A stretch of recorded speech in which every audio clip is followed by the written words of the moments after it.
my name is Kristen. This is Kristen Craves Books.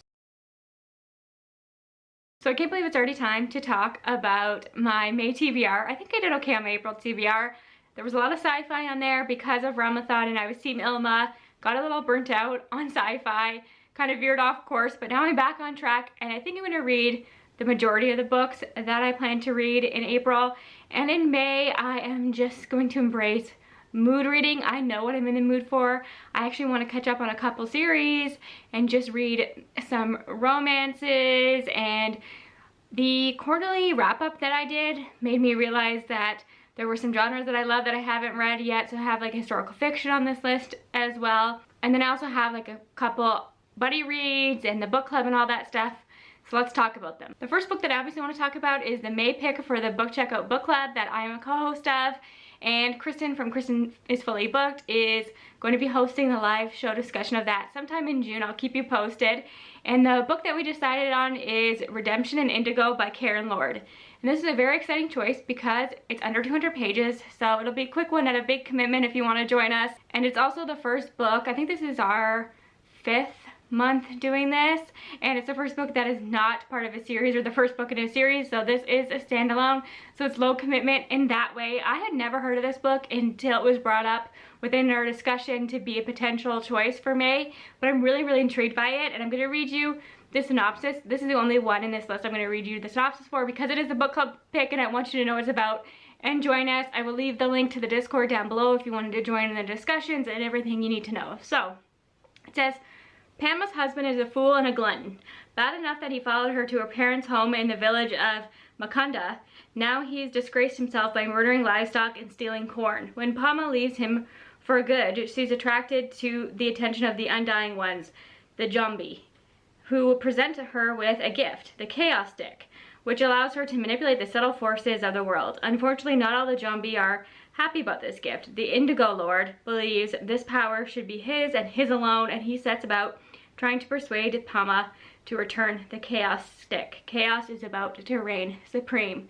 So that definitely intrigues me. I don't know what to expect at all, but apparently the audiobook is incredible and it is available on Scribd. So if you do want to get 2 months free of Scribd, I will leave my link down below. If you use that link, I get a month free of Scribd, so it's a win-win for both of us, but no pressure. I've just heard that the audiobook is really good, and obviously it's on the shorter side. Blood Mercy by Bella Roth is a fantasy romance book I've really been intrigued by. Everybody says it's fantastic. I'm just dipping my toes into the genre, and I've been really enjoying it. So I've been curious about this one, especially since there's vampires, and I love vampires in general, so I'm sure I would appreciate a vampire fantasy romance. Blood Mercy is the first book in the Bloodgray series, and there's quite a few books in this series. This first book is just under 800 pages.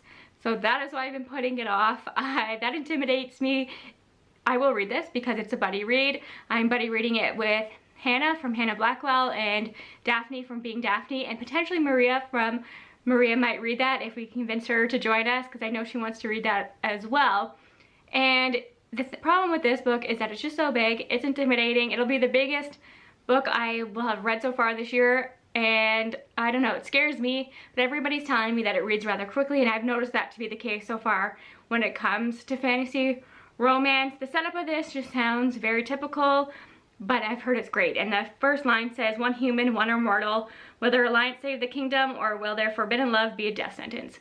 Apparently the political fantasy and world building in this is also really interesting, so that is a bonus as well. Speaking of Hannah and Maria, they actually co-host a book club called the Femmes Aficionados. I was actually a guest co-host last month. I would leave the live show to our discussion of Emily Wilde's Encyclopaedia Faeries down below if you're curious on our thoughts on that one. But their next book is going to be Africa Risen, and I like to follow along with their book club when I can, and this is one that has been on my radar.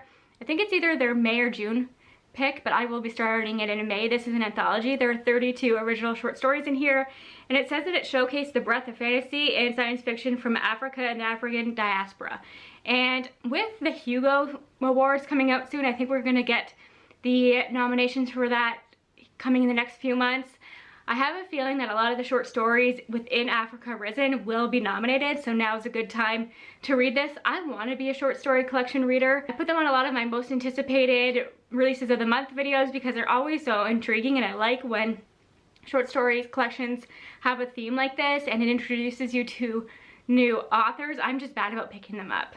So hopefully this one goes well. I'm really looking forward to it. I think a live discussion of short story collections are interesting to watch as well, because you're gonna have hits and misses in there, so there's a lot to discuss. I can't wait to see what everybody thinks of that one. I participated in Tor.com-a-thon in March. That is hosted by Bethany from Beautifully Bookish Bethany, and as part of that, she did giveaways, and she did an international giveaway, which is really sweet of her, and I live in Canada, so I joined that one, and I happened to win. I never win giveaways, and it's for a book that I listened to an audiobook and loved, but realized that I missed a lot of it, and that it was probably something I needed to reread physically, but it's such a short book that I just could never justify buying it.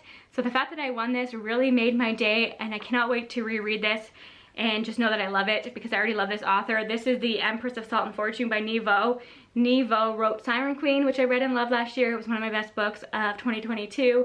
This I read, I think the year it came out, and there are now 4 or 5 books in the series. I know we're getting another one this year, so I'd love to catch up with these. They are so short, but I love this cover, and this is just following an elderly woman telling her story, and I think she tells her story in each of them, correct me if I'm wrong, but in this one she is talking about the time that she was a maiden for a princess or a queen, and that queen story and just the connection that they had, and it was like a political marriage and everything, and I just remember the writing being beautiful, which makes sense, as Nevo, but I'm just cannot wait to dive into this and reread it. I'm becoming a rereader. What is happening to me? But yeah, just to sit here for an afternoon, a couple hours, and take in this story and then continue on with the series from there. I cannot wait. Thanks again, Bethany. And as I said, I've been neglecting one of my favorite genres, historical fiction, so I really want to get to one in May, and I settled on As Long as the Lemon Tree Grows by Zulfa Katoy, and this is supposed to be devastating, and I know I'm gonna have to have tissues ready, but that's really what I expect. A lot of the historical fiction that I read is heartbreaking, and if you go on Goodreads, this has quite a few reviews and ratings and has such a high overall average rating. I gotta have to look on Goodreads right now and tell you, because people are just loving this. I'm not even kidding. When every friend that I have on Goodreads that has read this has given it 5 stars. Not even a 4-star to be seen. Everyone I know who has read this has given it 5 stars, so that tells me everything that I need to know. So it has over 12,000 ratings on Goodreads and an average rating of 4.53. So this is really beloved. This is said to be a love letter to Syria, and we're following a pharmacy student who is torn between leaving the country with her family and saving her brothers, or staying in Syria as a pharmacy student, becoming a nurse, and helping when she can because she loves her country. And I know it's gonna tear me apart, and I'm ready for it. So I've been excited about this one since I heard about it, and now is the time. I've said this before, but I don't want to fall behind on my Fairy Loot books, so the next one I have to read or try, because I've DNF'd a few Fairy Loot books lately, but this is The Foxglove King by Hannah Winton. This edition is stunning, and I did read For the Wolf by Hannah Winton, and that was YA, and it wasn't a perfect book, but I had fun with it and it surprised me. And this is her first adult novel, and I'm curious to see what she does. To be honest, I don't know a lot about this. When Laura was 13, she escaped a cult in the catacombs beneath the city of Delaire. And in 10 years since, she's lived by one rule: don't let them find you. Easier said than done when her magic ties her to the city. Mortem is a magic born from death, and it's high-priced and illicit commodity in Delaire. So I think she actually has the power to raise the dead, and is on the run from somebody within the government or in power who are looking to take advantage of that. And the idea that there was a cult in the catacombs, that it definitely intrigues me. And I know Sarah from Brighton Bookish really enjoyed this, and I will leave a link to their review if you want to learn more about it, but I can't wait to dive in. And then there are 3 duologies I would like to finish. Why I have so many outstanding duologies is beyond me, but the first one is The Heart of the Sun Warrior. The first book was obviously Daughter of the Moon Goddess. I was so surprised by how much I loved Daughter of the Moon Goddess. It was just whimsical, had a love triangle that I actually didn't hate. It made sense.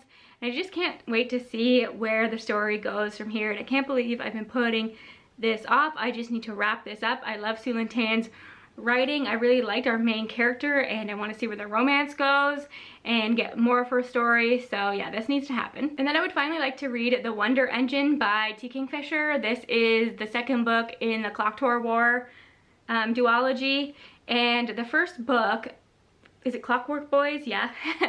I read that during a speaking of Sarah from Writing Bookish, they did a week-long readathon where all we did was read T. Kingfisher books, and Clockwork Boys was the book that I ended on, and by the time I got to that point, I was a little burnt out on T. Kingfisher. As much as I love her, I needed to mix it up, and I really should have just read The Wonder Engine in the moment, because this is more like one book that they split into two. So there's no obvious ending in the first book, so I really should have just continued on with it. But I think I still remember a lot of what happened in book one. You know I love T. Kingfisher. Her stuff stays with me, and I want to read this book because it is the first duology in like a larger series. So you have to read, you don't have to, but you should read these two before you read the Paladin's Grace, that series, and then you can read Swordheart. I'm not sure the order. You might read Swordheart before. I'm gonna have to look that up. But at any rate, I want to continue in that world. I know everybody loves the other later books in that series, so I want to read The Wonder Engine so I can continue on with that. And then last but not least, I read Radiance by Grace Draven. I loved it. A couple of you recommended it to me when I said in that video where I talked about books I shouldn't have loved, but I did. And I said that I don't like fae stories. This one was recommended to me, and you were 100% right. I know Esme was one of the people that said I would love this, and she was 100% correct because I love this. 5 stars. I adored Radiance so much in that book. I'll talk about more about it in my wrap up, but we're just following these two characters from completely different cultures. They look completely different. They are in a political marriage, and they think the other one is hideous, and they talk to each other and tell each other they're not attracted to each other, but in like a jokey way, because they have an instant connection emotionally and they get along really well. It's really them learning to grow to be attracted to each other, and it's great. And there's a lot of other political stuff happening as well, so the whole thing was interesting to me. So I want to read the sequel, and I think that's Eidolon. You'll have to let me know. I don't hear people talk about the sequel as much, but it's following the same characters. I thought maybe it would be a companion novel, but it's following the same characters, and I'm thrilled with that. But I've heard this one leans more into the fantasy than the romance, which makes sense given where we ended up at the end of the first book. And I'm intrigued by the politics. I don't mind that's gonna be more fantasy. I actually think that's interesting because Grace Draven created an interesting world. So I'm excited to see more, and then maybe I will continue on with that series. I have a feeling that's the way this is gonna go, just because of the feelings I had for the first book. So that is my TBR. I'll do some mood reading in there. There's some new releases that are coming out in May that I know I'm gonna wanna read. I pre-ordered the 4th Wings book with the stenciled edges, so that comes out May 2nd, so hopefully I can fit that in at some point. There are a few more, like Witch King comes out, so you know I'm gonna want to read that. So hopefully I can get to all of these. I've really noticed that I start off strong in the month and then I burn out. Like I'm in a burnout right now. That's just what happens to me, but we'll see how May goes. Hopefully the weather will be nice. It's snowing. I know I said in my last video, oh, spring has sprung here in Northern Ontario. Just, it was a tease. It is snowing today, so hopefully May is warm and I can read outside. That's all I need. That's all I want in my life. So anyways, thanks for your support. I will talk to you again soon. Bye for now.